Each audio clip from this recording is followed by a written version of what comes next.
اگلا ہفتہ جو ہے کافی امپورٹنٹ ہے، اور 6 آنریبل ججز کے خط کا معاملہ بھی زیر بحث آنا ہے۔ اس میں اسلام آباد ہائی کورٹ کے تمام کے تمام 8 ججز نے، پوری اسلام آباد ہائی کورٹ نے اپنا جواب بھی جمع کروا دیا ہے سپریم کورٹ آف پاکستان میں، اور ٹو دی پوائنٹ بہت ہی اسمارٹ ڈرافٹ ہے، اور اس میں کافی امپورٹنٹ باتیں کی گئی ہیں۔ تو اس کے ساتھ ساتھ جیسے یہ معاملہ آ رہا ہے 6 ججز والا، تو جسٹس بابر ستار صاحب کو اب ٹارگٹ کیا جا رہا ہے، ان کو ہدف بنایا جا رہا ہے، اور جسٹس بابر ستار صاحب کو نقصان پہنچانے کی، ان کے کیریئر کو نقصان پہنچانے کی کوشش کی جا رہی ہے۔ پہلے سوشل میڈیا پہ ان کی ٹرولنگ کی گئی، کافی زیادہ کی گئی، اور ان کے بارے میں کافی گفتگو پھیلوائی گئی، بلکہ سوشل میڈیا جسے شیطانی میڈیا کہتے ہیں، اسی شیطانی میڈیا پہ شیطانی مواد جاری کیا گیا۔ لیکن ظاہر ہے کہ لوگ اور عوام جو ہیں وہ اس بات کو اب سمجھتے ہیں کہ یہ سب کچھ کیسے ہوتا ہے، کیونکہ جسٹس بابر ستار صاحب جو ہیں وہ آڈیو لیکس کے بارے میں امپورٹنٹ کیس ہے وہ سن رہے ہیں، اور وہ مسلسل تمام انٹیلیجنس اداروں سے پوچھ رہے ہیں، وفاقی حکومت سے پوچھ رہے ہیں کہ بتائیں آخر کہ یہ آڈیو لیکس کیسے ہوتی ہیں، اور آڈیو ریکارڈ کون کرتا ہے، اور لیکس کیسے ہوتی ہیں، اور اس کا رسپانسبل کون ہے۔ تو ابھی تک کوئی جواب نہیں دے رہا۔ تو 4 اداروں نے، پیمرا نے، پی ٹی اے نے، ایف آئی اے نے، آئی بی نے، چاروں اداروں نے ایک درخواست دی ہے، اور جسٹس بابر ستار صاحب سے کہا ہے کہ آپ اس مقدمے سے الگ ہو جائیں۔ تو اس کا واحد مقصد یہ ہے کہ ان کو انڈر پریشر کرنا ہے، اور ان کا جو 6 ججز کا خط ہے اس میں ان کے ساتھ جو کچھ ہوا وہ بھی کافی امپورٹنٹ ہے، اس میں انہوں نے لکھا ہوا ہے، اور وہ اہم گواہ ہیں اس 6 ججز کے خط میں۔ جو میٹیریل ہے اس میں سے ایک اہم ترین گواہ جسٹس بابر ستار صاحب خود ہیں، اس لیے اس گواہی کو ختم کرنے کے لیے جسٹس بابر ستار صاحب کو لایا جا رہا ہے پریشر میں۔ لیکن جناب چیف جسٹس قاضی فائز صاحب جو ہیں وہ مسلسل خاموش ہیں، اور ابھی تک انہوں نے کوئی ایسا اقدام نہیں کیا کہ جس کے بعد حکومت کو، انتظامیہ کو، یا انٹیلیجنس اداروں کو کوئی ایسا پیغام جائے کہ ان کی طرف سے کوئی بیک فٹ پہ جانے کی کوشش کی جائے۔ لیکن ابھی بھی لگتا یہی ہے کہ قاضی صاحب جو ہیں وہ ان کے ساتھ ملے ہوئے ہیں، اور در پردہ وہ چاہ رہے ہیں کہ ایسے ججز کی ضرورت نہ رہے، ایسی ججز ہوں ہی نہ جو کہ اس طرح کے اقدامات اور دبنگ قسم کی باتیں کریں، اور ان کا جو ایجنڈا ہے ایکسٹینشن لینے کا اور حکومت کو سپورٹ کرنے کا، اور جمہوریت بے شک قتل ہو جائے، آئین قتل ہو جائے، قانون قتل ہو جائے، لیکن قاضی صاحب کہتے ہیں میری ایکسٹینشن ہو جائے، اس میں بہت اچھی بات ہے۔ تو بہرحال اس وقت سپریم کورٹ آف پاکستان میں سچویشن یہ ہے کہ قاضی صاحب کے آنے کے بعد ان کو ایک اور اعزاز مل گیا ہے کہ پاکستان کی تاریخ میں، سپریم کورٹ کی تاریخ میں جو زیر التوا مقدمات ہیں وہ بلند ترین سطح پہ پہنچ گئے ہیں سپریم کورٹ کی تاریخ میں۔ جسٹس وہ بہت زیادہ تنقید کرتے تھے جسٹس عمر صاحب بندیال صاحب پہ، باقی سابق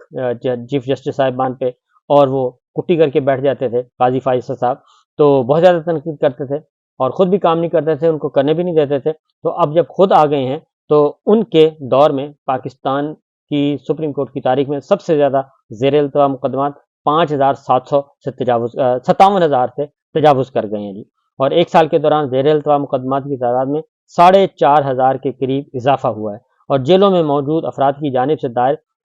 3,353 اپیلوں پر فیصلے ہونے ہیں، یعنی کہ جو جیلوں میں پڑے ہیں بیچارے لوگ 3,353، قاضی صاحب کو وہ بھی نظر نہیں آ رہے، اور وہ بھی پڑی ہیں پینڈنگ۔ 15 اپریل تک زیر التوا فوجداری مقدمات کی تعداد 10,000 سے تجاوز کر گئی ہے،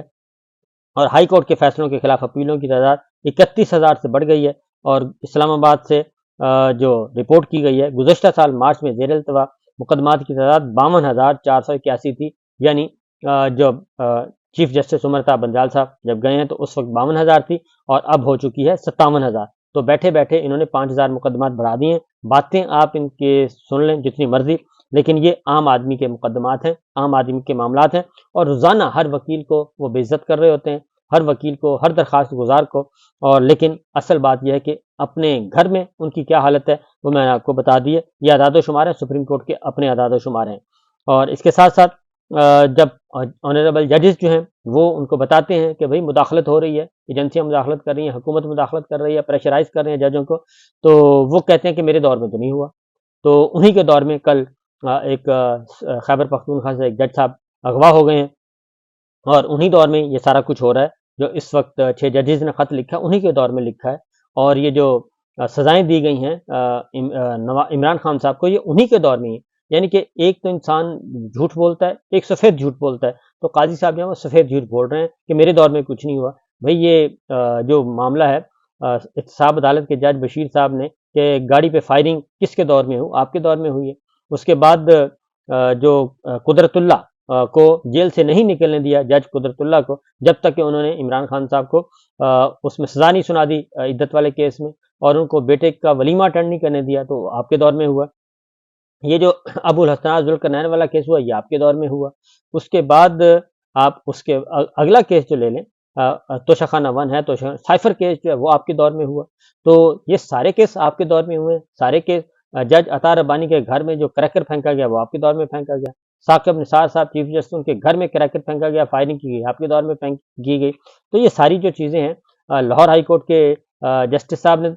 جو ریزائن کیا وہ آپ کے دور میں کیا، جسٹس اعجاز الحسن صاحب آپ کے دور میں چھوڑ کے گئے۔ تو اس لیے یہ ساری باتیں چیف جسٹس صاحب کو پتہ نہیں کیوں نہیں سمجھ آتی، اسی لیے آہستہ آہستہ چیزیں جو ہیں وہ سامنے نظر آ رہی ہیں۔ تو سپریم کورٹ میں جو معاملہ ہے 6 ججز والا، اب کراچی بار بھی آ گئی ہے جی سپریم کورٹ میں درخواست لے کے۔ کراچی بار ایسوسیشن نے بیرسٹر صلاح الدین کے ذریعے درخواست دائر کر دی ہے، اور انہوں نے کہا ہے کہ جی ہائی کورٹس کو فل کورٹ میٹنگ بلانے کی ہدایات جاری کی جائیں۔ High courts full court meeting میں دیگر جج سے پوچھیں، انہیں مداخلت کا سامنا تو نہیں ہے، اور حکومت کو انٹیلیجنس ایجنسیز سے متعلق بھی میکانزم تیار کرنے کا کہا جائے۔ یہ اسلام آباد بار ایسوسیشن جانے سے بھی درخواست دے دی گئی ہے، اور کراچی بار کی طرف سے بھی۔ اب آتے ہیں